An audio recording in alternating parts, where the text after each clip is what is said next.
Algérie, suspension du gaz vers l'Europe, prétexte d'un projet d'agression. Nous nous interrogeons encore, mesdames, messieurs, ce matin.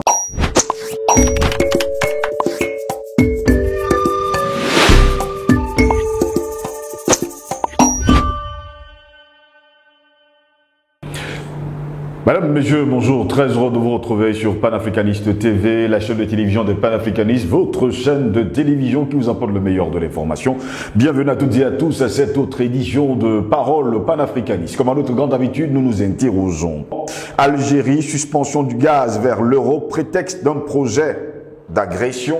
Nous nous interrogeons, mesdames, messieurs, ce mercredi 8 janvier de l'an de grâce 2025. L'Europe risque de grelotter de froid et de manquer de gaz depuis que Kiev a décidé de mettre fin, depuis le 1er janvier dernier, au transit du gaz russe par l'Ukraine. Une conséquence qui découle, on va le dire comme ça, du conflit entre la Russie et l'Ukraine qui a débuté le 24 février 2022.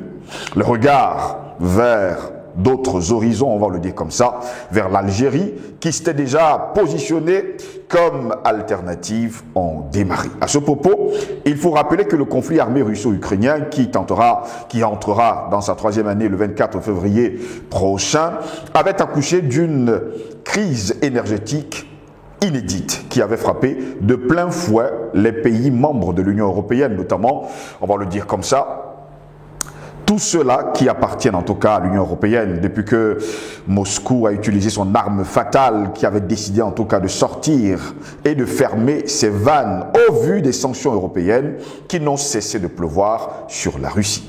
Ce qui a poussé, on va le dire comme ça, l'Union européenne à partir en quête d'alternative au gaz russe. L'Europe s'est tournée presque naturellement vers l'Algérie, qui fait partie actuellement des 10 premiers pays producteurs de gaz dans le monde et occupe la première place en Afrique, loin devant l'Égypte et surtout le Nigeria.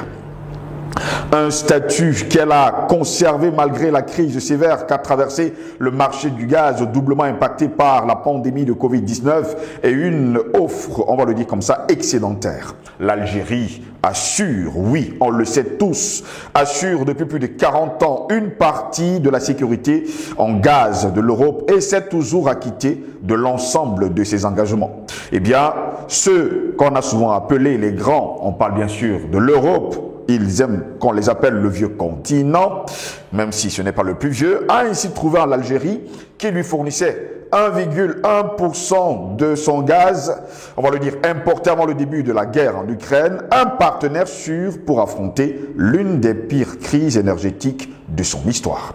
Les réserves prouvées de gaz naturel du pays s'élèvent à près de 2400 milliards de mètres cubes.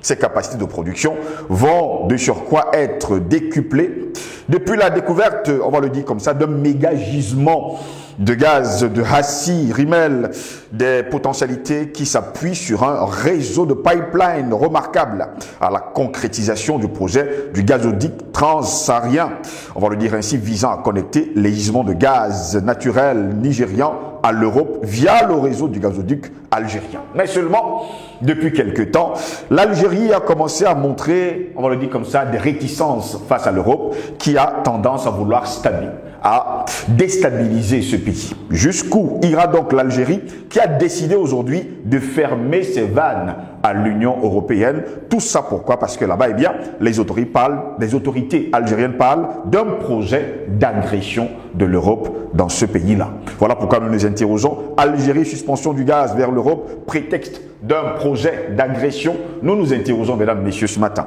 Pour répondre à nos questions, nous sommes avec Patient Parfendum. Ce matin, c'est dans le politique de l'UPC, l'Union des populations du Cameroun. Il est notre invité. Patient Parfendum, bonjour. Meilleur vœu pour l'année nouvelle qui démarre en trombe.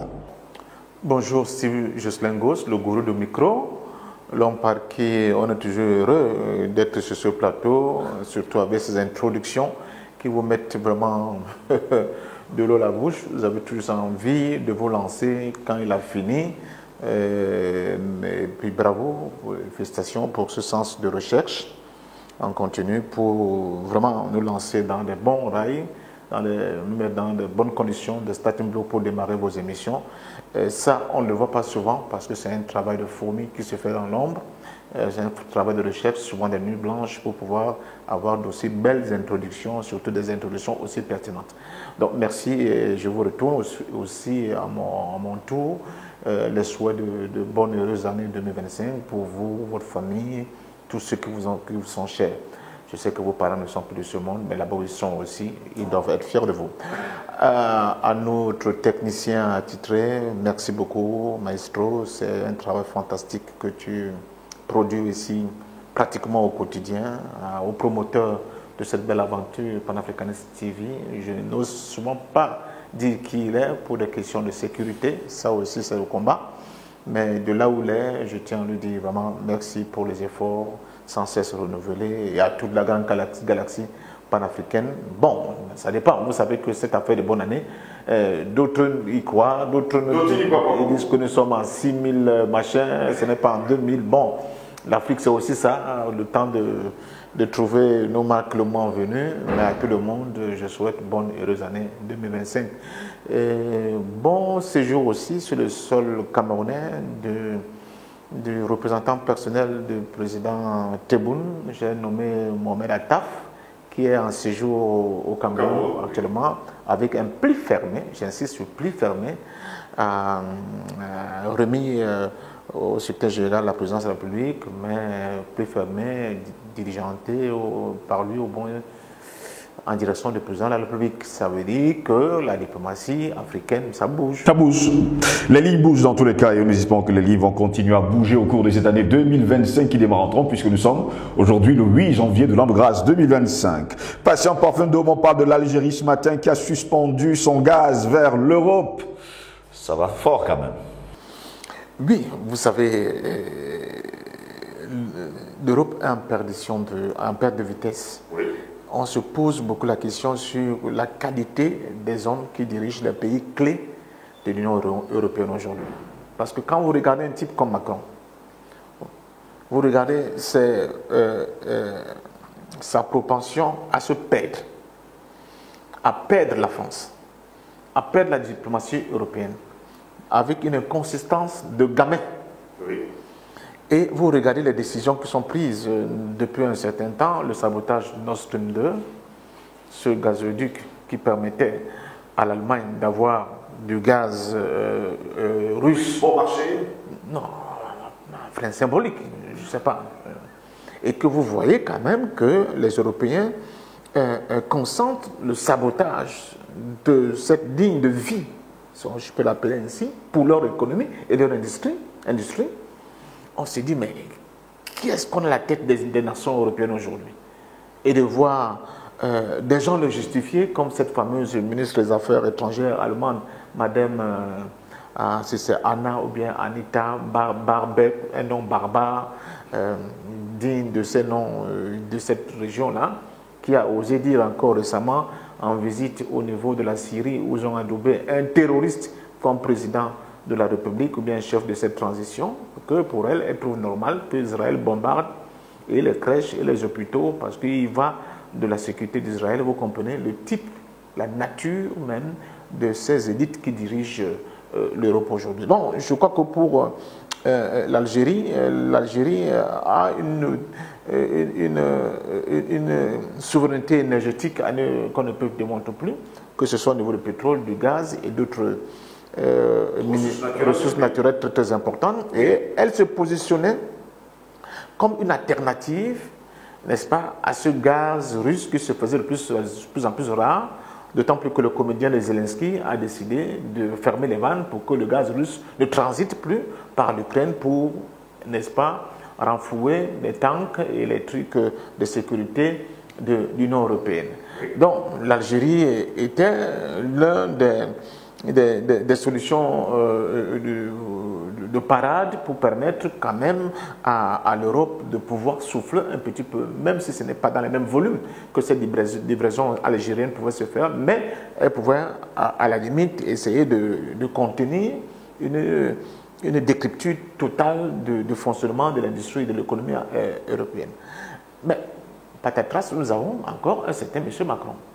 qui, d'oukase en oukase, se lance dans une guerre contre l'Algérie en pensant que l'Algérie est au même calibre que les États bantoustans qu'ils ont créés au niveau de l'Afrique dite francophone. Et là, il se met le doigt dans l'œil. L'Algérie est un pays libre, indépendant, autonome, qui est devenu autonome, indépendant en 1962, mais qui a commencé sa guerre bien avant. Bien avant, oui. Ils ont arraché leur indépendance par une violente lutte armée. Ce sont les accords de Vienne de 1962 qui vont venir consacrer, n'est-ce pas, cette marche en avant de l'Algérie par son indépendance. Et surtout, les gens ne le disent pas assez, l'apport des Algériens, des soldats algériens, des combattants algériens pour sauver la France dans les différentes guerres coloniales que la France a eu à livrer, sans oublier les deux grandes guerres. Elle est très importante. Les gens n'en parlent pas beaucoup. On nous parlait beaucoup plus de tirailleurs sénégalais pour réduire la participation de l'Afrique, n'est-ce pas, pour venir au secours de cette France hypocrite de tout temps. Quand on prend par exemple la Seconde Guerre mondiale, vous le savez pertinemment, nous avons fait plusieurs débats. On a d'ailleurs fait toute une semaine de débats avec vous. Le 27 août 1940, vous vous souvenez, c'est toute une série de documentaires que nous avons produits avec vous dans une chaîne concurrente dont ne citerai pas le nom ici, mais que les gens peuvent toujours fouiller. C'est sur le net, c'est sur la chaîne DBS, je donne l'information, où nous avons démontré qu'en réalité, la constitution de cette armée de M. de Gaulle, de ce qu'il appelle la France libre, c'est né au Cameroun, dans la ville de Douala, un certain 27 août 1940. Les discours de Gaulle sont toujours là, les gens peuvent les consulter. D'ailleurs, il y a encore des monuments dans la ville de Douala. Voilà, pour l'indiquer. Il y a encore une inscription, ici est la France libre. Merci beaucoup pour cette précision. Donc, les gens l'oublient. Donc, quand on réduit toute la participation africaine dans cette grande guerre, la Seconde Guerre mondiale plus précisément, aux tirailleurs sénégalais, ça pose un autre type de problème. Heureusement que le Premier ministre Sonko a utilisé le terme de combattant africain. Ça correspond mieux, n'est-ce pas, à cette réalité-là. Parce qu'au-delà même de la zone dite francophone, où la première constitution de cette armée est partie de la ville de Douala, dans le Cameroun, après le Gabon, la République centrafricaine, le Congo-Brazzaville, le Tchad, le premier regroupement au Tchad, c'était 17 000 hommes à Fort-Lamé. Mais il n'y a pas que la zone francophone qui a participé à cette guerre. Il y a le Nord, le Maghreb, dont les Algériens ont apporté, n'est-ce pas, des effectifs assez consistants pour aider la France dans cette guerre. Il y a aussi le bloc de l'Afrique de l'Est, dit anglophone, qu'on appelait les African Rifles, qui ont participé, mais cette fois-ci dans le contingent de l'Angleterre, comme bras, n'est-ce pas, mais surtout pour les Anglais comme Cher à Canon, pour les aider à venir à bout de cette Allemagne nazie. Donc, il ne faut pas que les gens l'oublient. Quand on parle du tirailleurs sénégalais, on réduit. Je dis que le premier regroupement de plus de 17 000 hommes à Fort-Lamé, il n'y avait même pas encore les soldats, les combattants de l'Afrique de l'Ouest. C'était uniquement les combattants de l'Afrique centrale, partis de Douala au Cameroun. Il faut le préciser. Donc maintenant, bien après, les batailles de Koufra et de Birakem, les autres frères ont rejoint leurs compagnons de misère, parce que c'est ça comme ça qu'il faut les appeler. Parce que malgré leur sacrifice, le retour de l'ascenseur fit ce qui s'est passé à Tcharoy, mais il n'y a pas que ça. Aussi beaucoup au niveau des colonies, dont le sergent Koudougou, au niveau de la Centrafrique, peut aujourd'hui être l'un des témoignages de cette mauvaise récompense, on peut l'appeler ici, de la communauté internationale, pas seulement de la France, vis-à-vis des Africains. L'un des symboles aussi, nous sommes dans la ville de Douala, que j'aime souvent citer, c'est le docteur Bébé Idi, qui a participé à la campagne d'Italie. On n'en parle pas beaucoup, et qui démontre, n'est-ce pas, l'implication, n'est-ce pas, le prix que les Africains ont eu à payer pour libérer non seulement la France, mais l'ensemble du continent européen de cette peste brune. Il n'y a que deux peuples qu'on peut féliciter à cette mesure, c'est le peuple africain et le peuple russe à travers l'Union soviétique. Et je sors par là, avant de donner sur le sujet, qu'on nous parlait beaucoup de débarquement en Normandie. Dans notre enfance, on nous a fait 1000 films.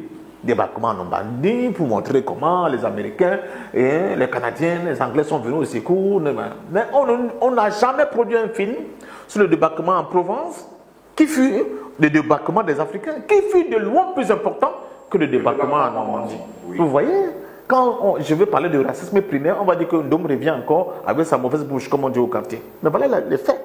C'est ça la réalité. Donc, dans le cas, par exemple, de l'Algérie, on voit que de manière incessante, la France essaie toujours de remettre en cause la souveraineté algérienne.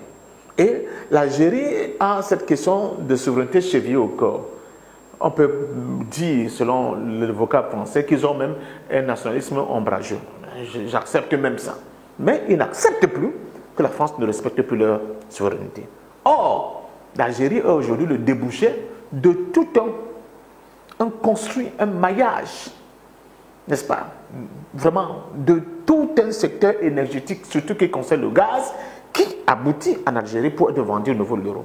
La preuve, le gaz qui vient du détat du Niger au niveau du Nigeria, vous voyez au sud, nous sommes au niveau de la côte atlantique, prend un long gazoduc qui traverse le Niger, du Nigeria au Niger, pour aboutir au niveau de l'Algérie. Ils ont moins de 2000 km à faire encore pour arriver au niveau des ports algériens où ce gaz sera vendu sur le marché de l'Union européenne. Vous voyez, donc il y a un flux, et il n'y a pas que ça. Il y a comme une connexion de l'ensemble des gazoducs africains qui vont prendre ce chemin qu'on appelle le transsaharien, qui va non seulement agréger les économies africaines, les échanges des Africains, parce que ce tracé aura d'autres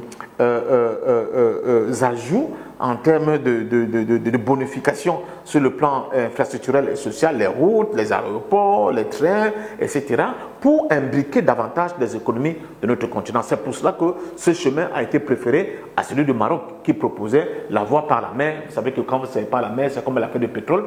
Quand il est offshore, on peut me l'exploiter là-bas, vous ne saurez jamais. Alors que quand il est onshore, au moins les populations voient qu'on est en train de prendre leurs richesses. Donc c'est ça le problème. Donc je crois sincèrement que là, l'Algérie monte en puissance et démontre à la France qu'il ne sera plus jamais, elle ne sera plus jamais le marchepied des intérêts européens, mais surtout français, vis-à-vis de la grande géopolitique mondiale. Si l'Europe, si la France veut continuer à se servir des richesses africaines, il faut qu'il y ait d'autres choses. La première chose, il faut que l'Afrique soit respectée. La deuxième chose, il faut que le prix juste de ce qu'ils veulent soit payé au continent africain. Et puis, troisièmement, que cela se fasse dans un respect mutuel sur le plan des attitudes et comportements. Parler justement d'attitude, Pacha Parfum d'Homme, permettez-moi de vous couper. Je vous poserai dans la question, est-ce que les autorités françaises sont finalement maladroites? On ne va pas quand même oublier, le 5 octobre dernier, le président Tebboune a failli sortir en déclarant haut et fort, je n'accepte pas les mensonges sur l'Algérie. On a su quand même ce que Emmanuel Macron a dit sur l'Algérie, qui a d'ailleurs provoqué le courroux du président algérien. Il y a encore quelques jours, on va le dire comme ça, l'ambassadeur de France a été convoqué pour des manœuvres agressives, on va le dire comme ça, du côté de l'Algérie. Il faut préciser par ailleurs que l'ambassadeur Stéphane Romadet s'est vu signifier la ferme réprobation des plus hautes autorités algériennes face aux nombreuses provocations et actes hostiles français en direction de l'Algérie. Voilà pourquoi l'Algérie dit aujourd'hui, bon, puisque c'est ainsi, nous, on ferme les vannes du gaz vers chez vous. Vous avez l'intelligence de savoir me bousculer pour que j'aille chercher au fond de moi les arguments qui expliquent mieux la situation. On va jusqu'à le dire, parce qu'il y avait une visite prévue de M. Tebboune, du président Tebboune en France, visite annulée, il a déclaré « je n'y vais pas ». Il faut dire que dans le plan, le gros plan du Deep State américain, appuyé par le lobby anglo-saxon, oui, après avoir détruit la Syrie, bien qu'ils soient en train de perdre au niveau de l'Ukraine, après avoir donné carte blanche à M. Netanyahou pour massacrer les Palestiniens. Bon, je crois que lui-même, les bisturies sont passés par là, il faut le voir ces derniers temps. Je ne sais pas de quel cancer il s'agit, mais il devra rendre compte à Dieu.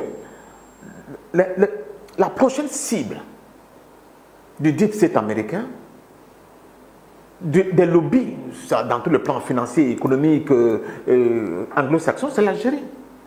Il faut détruire l'Algérie. Parce que l'Algérie est dans une position au niveau du continent qui est une position de bouclier. Les gens ne le savent pas assez. De bouclier contre l'influence occidentale sur notre continent. Mais surtout, le fait que l'Algérie est maître de toutes ses ressources. Vous ne verrez pas en Algérie les histoires de on veut exploiter le pétrole algérien, mais on va d'abord faire venir un major, n'est-ce pas, occidental pour une joint venture pour exploiter le pétrole algérien, pour qu'on rentre dans les situations à la gabonaise où l'État lui-même a peut-être 5% et le major part avec 80%, ça n'existe pas. Et ça, ils ne l'acceptent pas. Les Occidentaux l'acceptent de moins en moins. Ils disent comment ces gens-là se sont retrouvés avec autant de richesses, surtout qui sont à nos portes. Ils sont à nos portes. Comment on va faire? Donc il faut détruire complètement cet État. Et je vous rappelle que la guerre contre la Syrie, la guerre contre le Liban, la guerre contre le Gaza, parce qu'au large de Gaza, on a aussi découvert du gaz, mes chers amis, dont Israël veut en faire la préemption. Or, la résistance palestinienne empêche justement que ce gaz-là soit exploité au compte d'Israël. Donc, et on sait pertinemment que l'un des soutiens de ces résistances, c'est aussi l'Algérie. D'où toutes les forces que tes amis LGBT, c'est pour te tenser un peu, LGBTQ, plus le wokisme militant, ont vis-à-vis de l'Algérie. Je te rappelle que pour ces gens-là, M. Ngos, ils ont l'impression, ces hommes qui épousent les hommes, les femmes épousent les femmes, les petits-enfants épousent leurs grands-mères, etc., ils ont l'impression qu'ils ont un QI plus élevé que le nôtre, vous et moi. Ils en sont convaincus. Hein? Ils disent qu'ils sont sortis de la caverne, la théorie de Platon, l'homme de la caverne, et qu'eux, ils voient la nature dans sa réalité vraie, mieux que nous qui sommes encore restés dans la caverne et qui ne sommes que victimes des jeux des ombres. Donc il faut faire attention avec ces gens. Donc M. Macron, quand il est face à toi, il dit que non, moi j'embrasse ma grand-mère tous les jours, donc je suis supérieur en Ngos qui ne comprend pas encore qu'il y a cette élévation à laquelle il faut arriver. Il faut tenir compte de cette affaire-là aussi. Donc à partir de ce moment-là, on va dire, j'insiste beaucoup là-dessus, mais parce que quand je vois le comportement de ces gens, il n'y a que les gens qui ont ce type de complexe qui peuvent penser comme ça. Donc je pense sincèrement que nous devons non seulement soutenir l'Algérie, mais surtout nous aussi constituer comme des espaces de défi, de résistance, de rejet de cette tentative du 17 américain et de la superpuissance des lobbies anglo-saxons pour tenter de nous imposer de nouveau un monde unipolaire. Nous avons ouvert les vannes. Vous et moi aussi. Les gens ne parlent pas beaucoup de la jeunesse africaine sur le plan médiatique qui s'est battue pour ouvrir les yeux aux gens et imposer justement que les gens prennent les responsabilités, les leaders mondiaux prennent les responsabilités pour imposer un monde multipolaire. Ce fut aussi notre victoire. On n'en parle pas beaucoup. Par modestie, parce que nous avons été éduqués dans la modestie et l'humilité. Mais je suis convaincu, je le dis maintenant, je regarde droit dans les yeux tout ce que nous regardons, même les BRICS là, c'est un peu notre combat. C'est le résultat de notre combat. Le monde a compris que mais ceux qui étaient considérés encore comme les esclaves de cette humanité se sont réveillés. Pourquoi nous allons continuer d'hésiter? D'ailleurs, j'ai appris depuis 1 ou 2 jours que l'Indonésie fait partie aujourd'hui des BRICS. Je vous ai parlé de l'Indonésie sur ce plateau plusieurs fois. C'est une des puissances montantes d'Asie dont on ne parle pas beaucoup. Elle aussi rejoignant les BRICS. C'est vous dire comment le plateau continue de se déséquilibrer à la défaveur, n'est-ce pas, de cette puissance occidentale.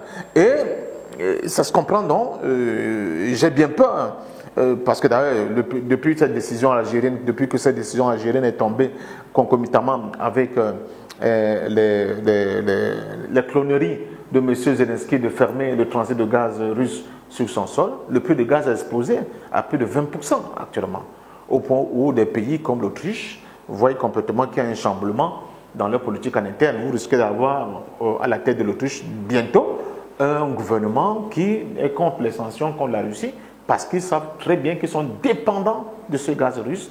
Et je crois qu'au niveau de l'Europe de l'Ouest, le pays qui sera le plus impacté, les 2 pays d'ailleurs c'est la France, mais surtout l'Espagne. Parce qu'à un moment donné, l'Algérie a dit mon gaz ne passe plus par la France, il va passer par l'Espagne pour être distribué maintenant à l'ensemble de l'Europe. Donc c'est sur l'Espagne aussi, à mon sens, qu'on veut taper. Terminons rapidement avec cette édition de Parole panafricaniste. Il y a quand même la convocation de l'ambassadeur français, M. Romatet, qui sonne comme une sévère mise en garde qui intervient au lendemain de graves révélations sur l'implication de la DGSE dans une campagne de recrutement d'anciens terroristes en Algérie à des fins de déstabilisation. Il ne faut pas également oublier que les journaux algériens s'en sont donnés à cœur joie. El Moujahid révélait d'ailleurs à la télévision nationale et la chaîne publique d'information en continu Al24 News ont récemment diffusé un documentaire qui affirmait qu'un plan machiavélique avait été brillamment déjoué par les services de sécurité algériens. Tout ça, plan concocté par la DGSE française. Mais il y a un écrivain, bon, seconde main, bon, pas très brillant, soyons un peu modestes vis-à-vis de lui, nationalité algérienne, qui vient d'être arrêté. Bon, on dit qu'il a choqué, mais il est ce soin intensif dans les hôpitaux algériens. Pourquoi? Parce que cet individu, dont le nom m'échappe un peu, était rien d'autre qu'un agent de renseignement français et qui a même fourni beaucoup de renseignements à la France pour tenter de déstabiliser l'Algérie.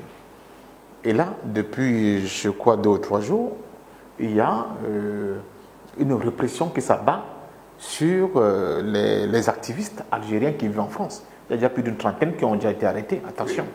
Bon, vous voyez, là où on essaie de placer le curseur, au niveau de la confrontation. Pourquoi? Parce que tout simplement, les images existent.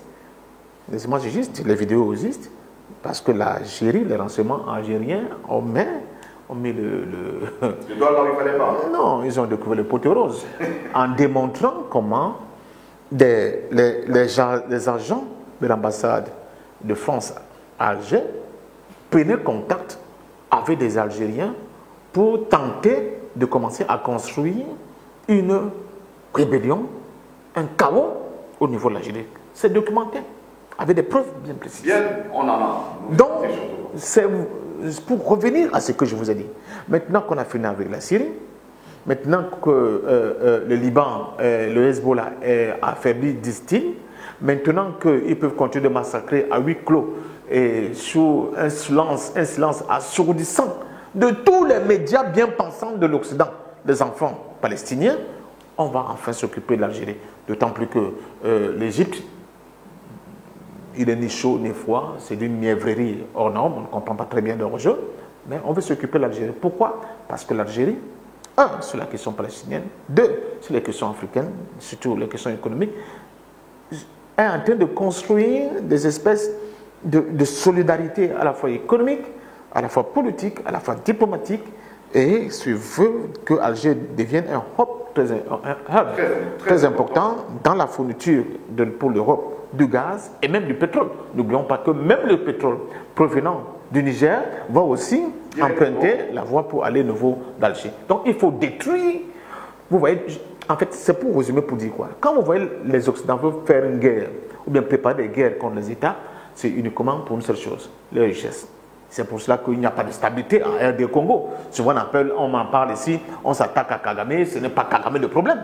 Le problème c'est que un pays comme la République démocratique du Congo stable, en cohérence avec son histoire, avec un leadership conséquent, c'est fini pour le Soudan.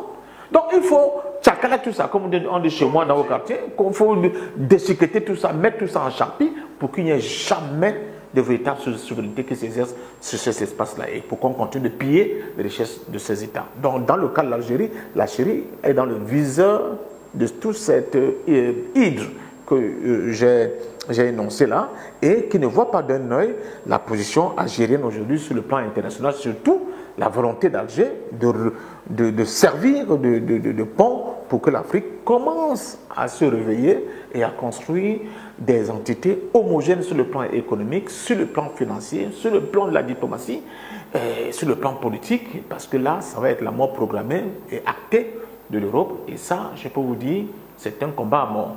Et donc, ceux des pays africains, je sors par là, qui pensent que de toute façon, ils vont continuer à être dans les bras, n'est-ce pas, de l'Occident, en continuant de respecter les injonctions de FMI et de la Banque mondiale. Si on se rend compte que l'os algérien est très dur à broyer, ils vont se rabattre au niveau de ces États africains-là, et je peux vous garantir que ce qui va arriver sera très dommageable pour le continent. Heureusement, on a quand même eu des images d'espoir avec la prestation du serment du président ghanéen Nana Akufo-Addo. On a vu le président Ibrahim Traoré complètement, j'allais dire, vraiment porté en triomphe par les jeunes Ghanéens. Ceux qui savent interpréter et qui savent lire comprennent ce que cela signifie. Merci à vous, patient parfait, de m'avoir été les nôtres ce matin. De canailles, il faut qu'on les donne maximum 5 à 10%, mais pas qu'ils viennent prendre nos 80-90%, comme cela s'est beaucoup vu. En plus, je suis pour la nationalisation de tous les secteurs qui concernent des sociétés stratégiques pour le développement de nos États, et que ce soit ces sociétés purement africaines-là qui soient à l'œuvre dans l'exploitation de nos richesses, que ce soit les énergies fossiles, nos minéraux, nos terres, l'agriculture. Et cette affaire encore, je vois les Africains vendre leurs terres, il faut mettre fin à ça. Si les gens veulent, ils apportent leurs petits capitaux, on leur donne 5 à 10%. Le reste, que ce soit les pays africains eux-mêmes qui soient à la manœuvre, mais surtout qu'on aille vers des intégrations économiques un peu plus poussées. Ça va être, qui dit intégration économique, dit aussi sécurité. Vous savez que par exemple les pipelines comme les oléoducs, ce ne sont pas les sociétés de gardiennage qui assurent la sécurité, ce sont les armées. Donc si un pipe doit traverser plusieurs pays, ça veut dire que les armées de ces pays-là doivent coordonner, n'est-ce pas, la sécurité de ces pipes-là de bout en bout. Ça pose aussi la question de l'intégration, n'est-ce pas, de la défense africaine. Merci à vous, mesdames, messieurs, de nous avoir suivis. Au plaisir de vous retrouver très prochainement. Restez sur nos plateformes numériques YouTube, Facebook, Instagram, TikTok. Likez, partagez pour que Panafricaniste TV soit connu de par le monde. Sur ce, je vous souhaite de passer une agréable journée.